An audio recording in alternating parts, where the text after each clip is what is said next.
Welcome to today's mainstream with Harpreet Singh Toor. आप सब प्यार भरी सत श्री अकाल, नमस्कार, आदाब and shalom. Today's show I'm going to dedicate to the people who actually lost their lives during the attack on Golden Temple, and there are some facts which I'm going to share which are ignored and not discussed, and the people who are out there doing the propaganda on that, whether they are being paid for doing that or they are otherwise on their own doing it. I don't believe that they are ignorant, but they have their own personal motives to propagate false propaganda. But before we go into that, today June 4th, and yes, in India the counting finished for the elections, and the results are out. And it's really interesting, when I was talking here earlier in my previous shows that the media in India, basically they are the mouthpiece of the government. When you listen to them, when I was in India also before the election in January, they were just talking about, they were yelling at each other, they were talking at each other, but I did not find any substantive connection between what the issues are and what is being discussed. And then, lo and behold, the Prime Minister Narendra Modi ji gave a press conference by invitation only, couple of people from the media, which means what? That you selected who can come, and it means also that who can ask questions. Because we should not forget that when he visited Washington DC, there was a press reporter from Wall Street Journal who asked her a question based on which she proved that she was right to ask that question during the election, that all that propaganda which was done against the minorities, especially the Muslims, during his whole campaign, as the campaign was rolling to the close, the more it was against the Muslim community. So BJP actually lost the majority to form the government on its own. So they lost 62 seats, and Indian National Congress, BJP got 240, losing 62 seats. They had 202 seats last time. Indian National Congress got 99 seats. They gained 47 seats. Samajwadi Party in UP, Mr. Yadav, they got 37, gained 32 seats. And Mamata Banerjee in West Bengal got 29, she gained 7 seats.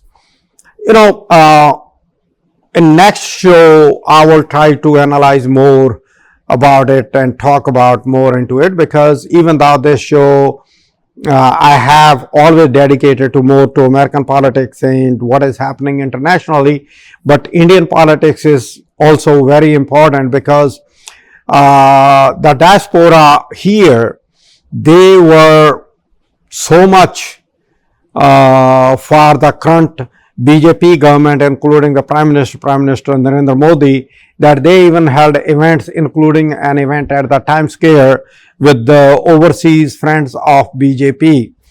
And interestingly, even though I don't know, because I'm not investigative press reporter, but I do study and I make a couple of judgments based on that.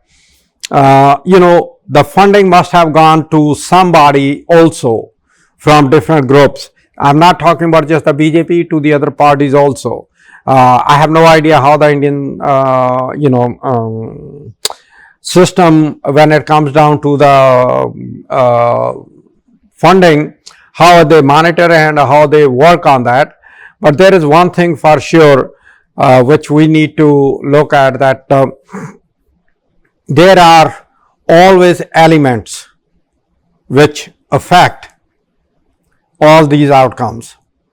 The outside elements, like in United States, they are already preparing for an onslaught of all these deep fake from AI generated, all misinformation, disinformation, chat bots, which is an old history now.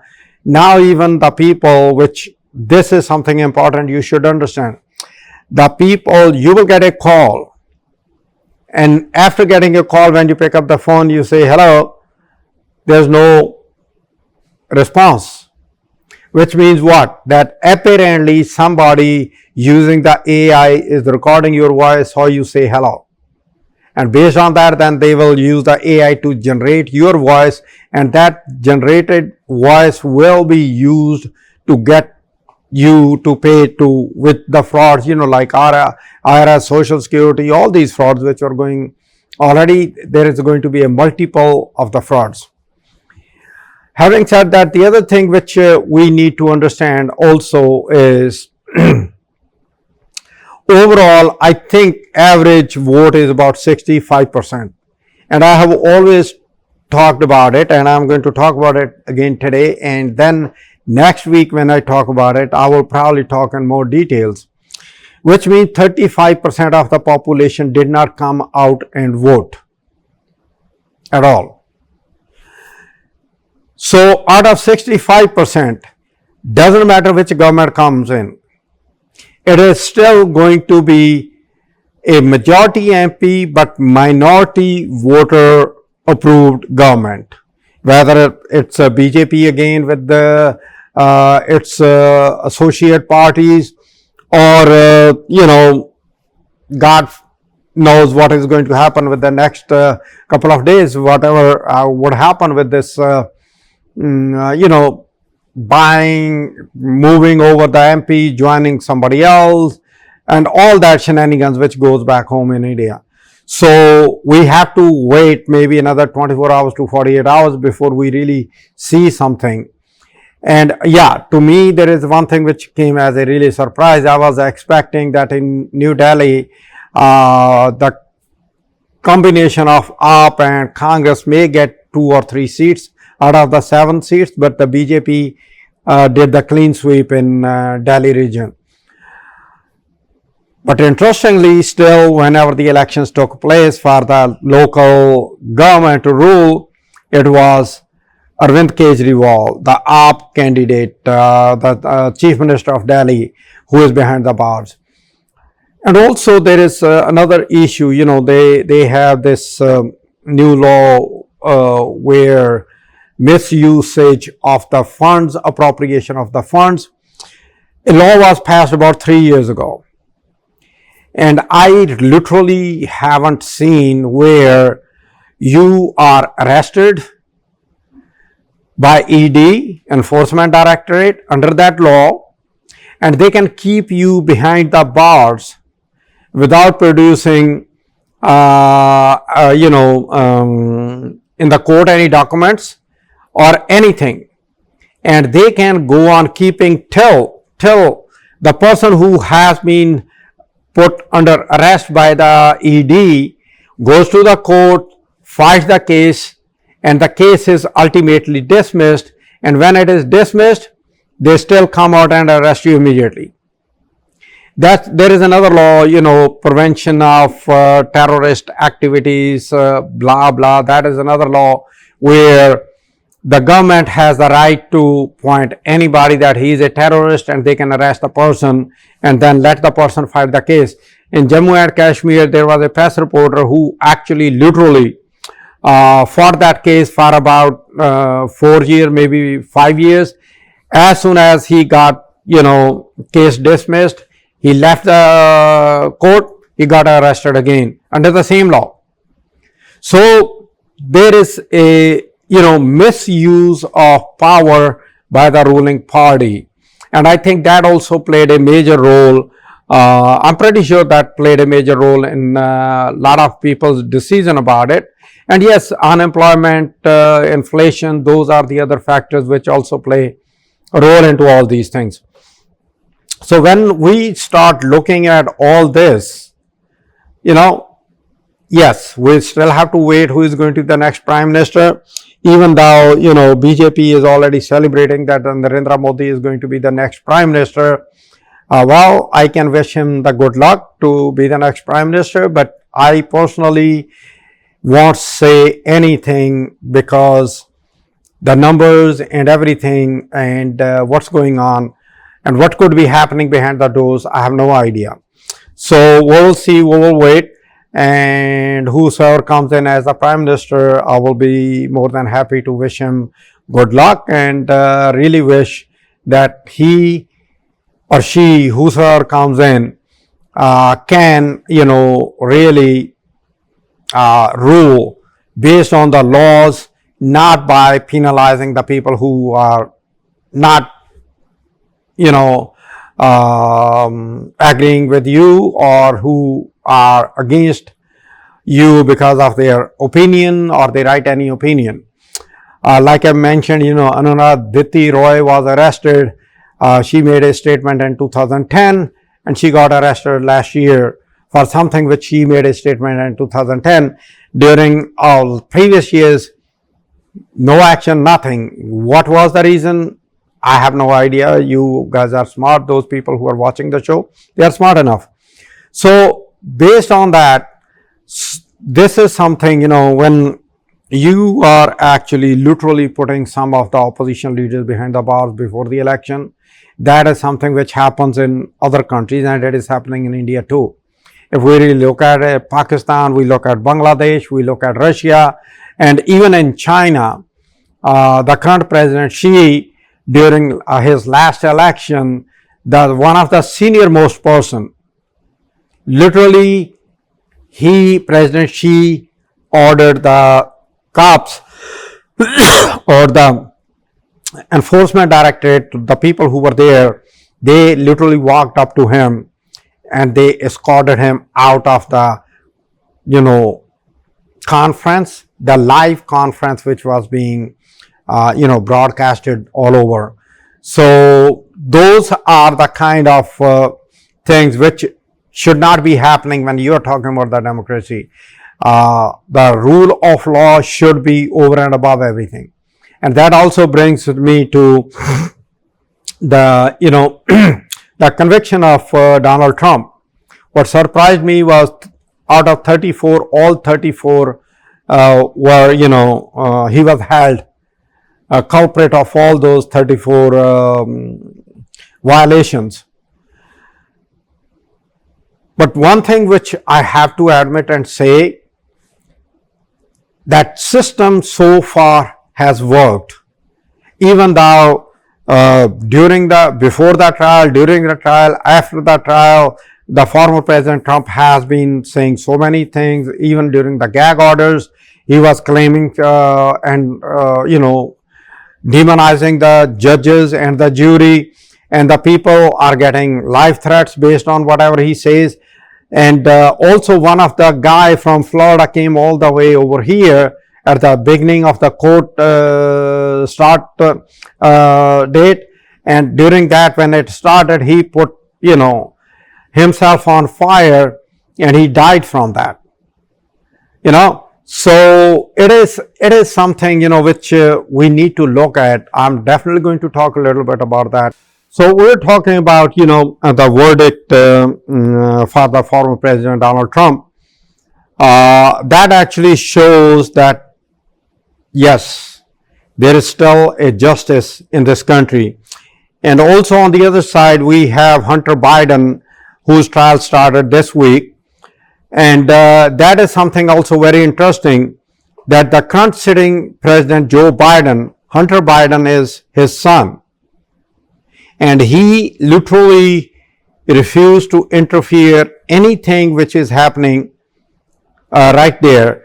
And also interestingly, when in Delaware, it was originally a Trump appointed Attorney General who actually had reached an agreement, some sort of without putting Hunter Biden behind the bars, some sort of agreement, where they say that okay, both the parties have reached some sort of agreement based on what kind of punishment and everything. That fell apart, and it was a Trump appointed Attorney General, where Trump, and I have to add, today's Republican Party is also following what Trump said, that Department of Justice is prosecuting unfairly. The people on January 6th who were running for their life, they are also blaming Department of Justice for doing what they are doing. Department of Justice is one entity in this country which is so much impartial. Even a special prosecutor which was appointed to, look into the classified documents for Joe Biden, even he did not recommend any wrongdoing by Joe Biden. And he was appointed by Trump also. But still, he was part of Department of Justice, and Department of Justice gets blamed for everything. So I think because based on the timing and everything, I'm going to move over to the happenings which happened in 1984 in the June. And it happened when the Sikhs were celebrating the Shahidi Gurpurb of the 5th Guru, Guru Arjan Dev Ji. Some of the facts which I will put together here. Okay, everybody talks about Sant Jarnail Singh Bhindranwale being at Akal Takht, being in Harmandir Sahib, and everybody talks about that. That's why the Indian government actually went into Harmandir Sahib and Akal Takht with full force. Okay, for me, even if we accept it as at the face value, which I don't, because there is so much behind it, that everything which was going into the Golden Temple at that time, or Harmandir Sahib, everything for langar and every item was checked by the CRP and other forces from the federal government. If the arms went in, the ammunition went in, how did it go in? Unless it was the tacit approval of the government from the center. Okay, that's Harmandir Sahib. What about the other 38 Gurdwaras, historical Gurdwaras, which were attacked at the same time by the Indian government, Indian Army? And an army general who actually suggested not to do it, he was replaced by the then Prime Minister Indira Gandhi, so that she can appoint somebody who will follow her orders. Well, the DC of Amritsar, who refused to sign the orders to invade, he was also transferred out. There are books out there, and there is another book, I think it is by Dhar, that book actually is about, he was a governor of Punjab before and during 84, and he actually, when he wrote down the book, he literally put it down that do not print till 5 years after his death. Which means what? Which means that he was afraid that his family could get persecuted. Which means that he practically picked up 5 years after his death, which means that anticipation of average life, and then add 5 years to that. Why? Because he didn't want the government coming after his family. So assumption was that there are going to be some better governments or better managements which will not do that. I have no idea right now what was going on or what went with his family. But yes, things did happen. The book did come out.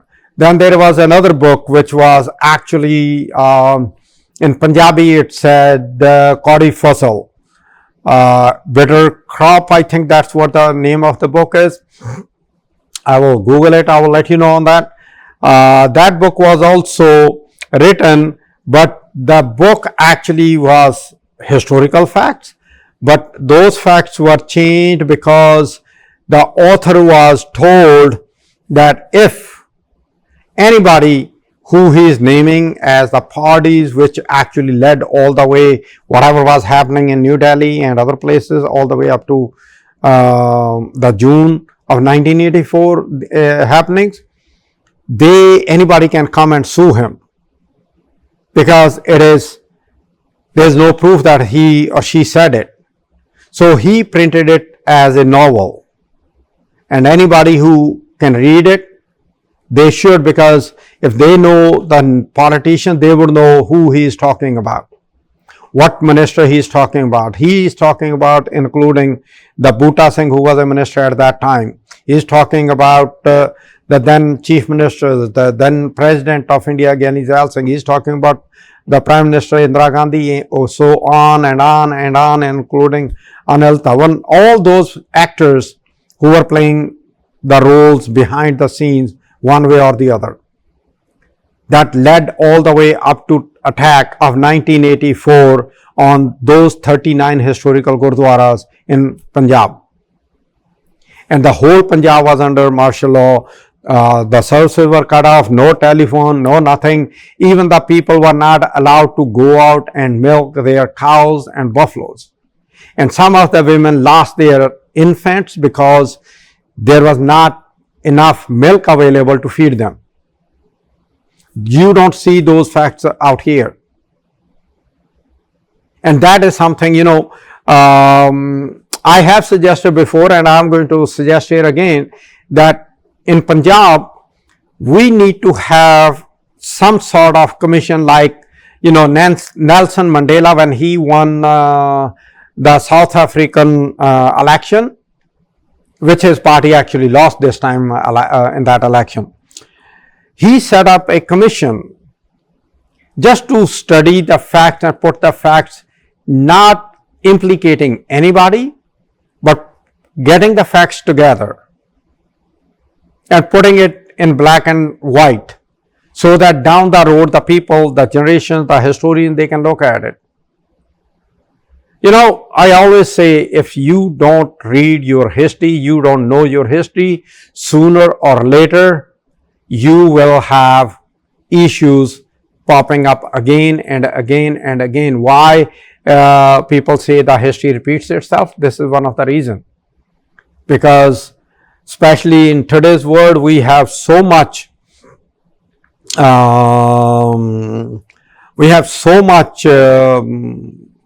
stuff on social media and smartphones, that we even don't know what is fact and what is not fact until we have first-hand sources where we can check it. And those sources which used to do it, they are under constraint, because the system here actually literally is to make a profit and run the business. So even the New York Times, Washington Post, LA Times, we can talk about New York Post, Daily News, New York Newsday. On the TV, we can talk about ABC, NBC, MSNBC, Fox, One Nation. All these channels, they all are dependent on the money which comes to them in the shape of advertising. And advertising is based on, literally now based on, who is following who. And Fox News, even though it was, a judgment came against the Fox News for more than close to $800 million for falsely reporting against Dominion. But they are still doing it. And, when we have these politicians, including Newt Gingrich, coming out on Fox and lying, just lying so much, and nobody questions that. And those press reporters in Fox, they actually inflame those by putting the things, giving, like they say, giving that twist in the media. Ultimately, what would happen, what could happen, there is a probability of this 2024 election results, doesn't matter which way the election results go. One thing is for sure, if Trump loses again, he will claim again same thing, the elections were rigged. And they are already setting up alternate delegates for, the way the system here is, to have 270, electoral votes. The way they are setting up the delegates for those electoral votes, there are going to be challenges. The last Congress did pass a bill to make the vice president's job a little bit more clear, but still there are issues. Now what we have, after Trump getting convicted, all those people who were even not endorsing him or who were directly or indirectly against him, they all fell in line behind him to support him. On the other hand, if he wins, then we will have the chaos which we have never imagined. I can tell you right now, because whatever he talks about, the people who he has as his advisors, and those people are already making up the plans. So, in other words, what is happening in United States and what could happen in India, there are some similarities. We will see that what happens after, tomorrow, maybe day after tomorrow, when we have the formation of the government in India. And till then, we just have to wait. I have to cut my show a little bit short today because of some other issues. But before I wrap up, I'm going to go over a few things again. The election results we have seen, we don't know who is going to be the Prime Minister of India, even though it is anticipated that the current Prime Minister Modi will continue, which I have been saying from day one, not even now, but even after his first term. I was having a conversation with a couple of people, and on one of the show also I said that he will definitely win the second term and he may continue in the third term. So I'm definite that right now the BJP has their machinery working full time, overnight, overtime, to make sure wherever they can get their people to form the government. And Nitish Kumar and from TDP, what's his name, from Andhra Pradesh, both of them, they are literally our kingmakers now. Mr. Reddy. So what would happen? Nitish Kumar is anybody's guess, because we know that he is one of those guys who actually literally knows how to maximize the benefits out of the political situation which is there. And that's the reason that he is continuing to be the Chief Minister of Bihar for so long. Okay. So next comes in what kind of government will take shape. Some of the ministries could be offered, even deputy prime ministership could be offered to some of the people. How it is handled, we will see. And also there is one more thing, which I'm going to talk about specifically about Punjab here right now. That in Punjab, we had all the results declared.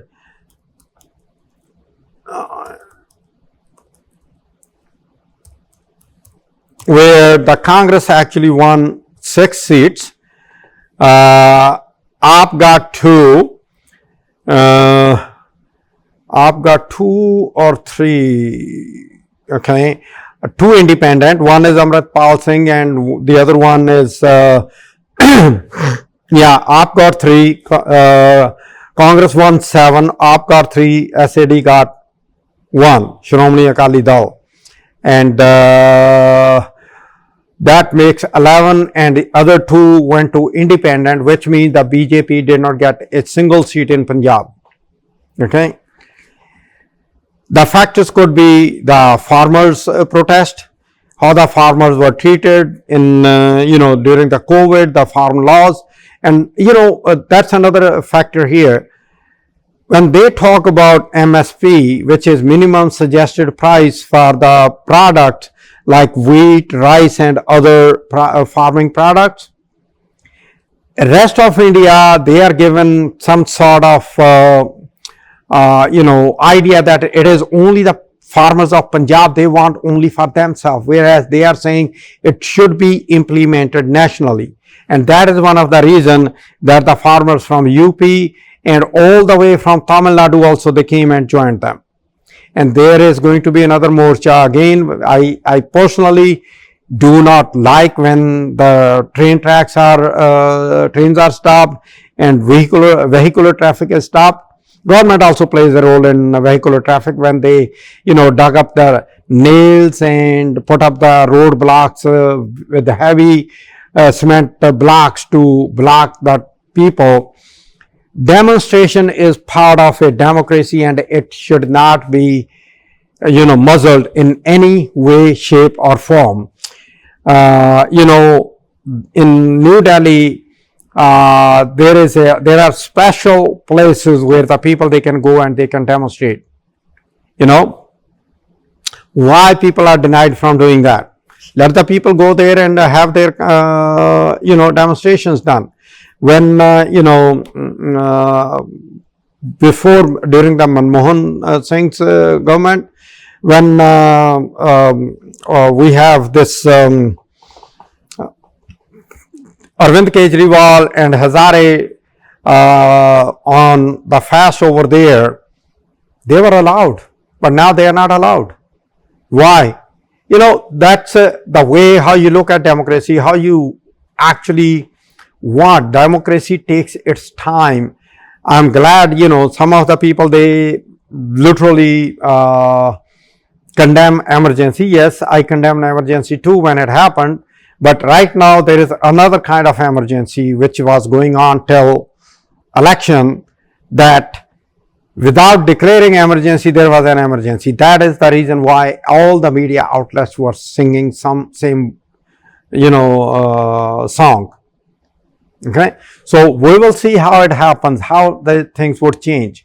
That is something very important, and that is something which will make India where the people of India dream India should be, including me. I also come from India, I come from Punjab, and I also dream where the India should be. But till we are honest with ourselves and we are honest with the people who we are communicating with, we probably will never reach there. And to reach there, honesty and implementation of the just and fair laws is very important. Just to change the law or bring a new law and enact a new law to punish those people who do not agree with you will not take Indian democracy where we want it to go. The Prime Minister's, that speeches of hate against a 13% community of India is not going to help India. The people are afraid from certain communities to buy the property in certain areas. People are forced to sell the properties in certain area because they do not belong to the majority community. And they are told you will not get a property in that area because that area belongs to majority community. You are part of the minority, which is not welcome here. And that is a recent trend. It was not like that. There was before that also, but not to the extent which it is now. Now it is all out in the open. Like here in the United States, the Proud Boy, the KKK, Ku Klux Klan, and white supremacists, they are doing openly everything. They are flaunting the laws. They are killing the people in the name of I was standing on my own ground. And then in Texas, somebody who actually literally shot the guy who was walking in one of the demonstrations, the governor of Texas commuted his sentence and let him go home. Those things are the signs of coming up situation in the United States also. And we as individuals, we as the voters, we need to understand that, and we have to think about what kind of future we want for our kids, what kind of future we want for the life, whatever is left of our life, and where our third generation and fourth generation will reach. Those are very important factors wherever the democracy is, whether we are talking about the United States, whether we are talking about India, Pakistan, Bangladesh, doesn't matter where. It matters, and we as individuals are responsible to make the things happen the way they should be, not the government, because government will do what you ask them to do. Unless you oppose the high-handedness, they will go on doing it and pushing it, and we should not allow that. Having said that, till next time, good night and good luck.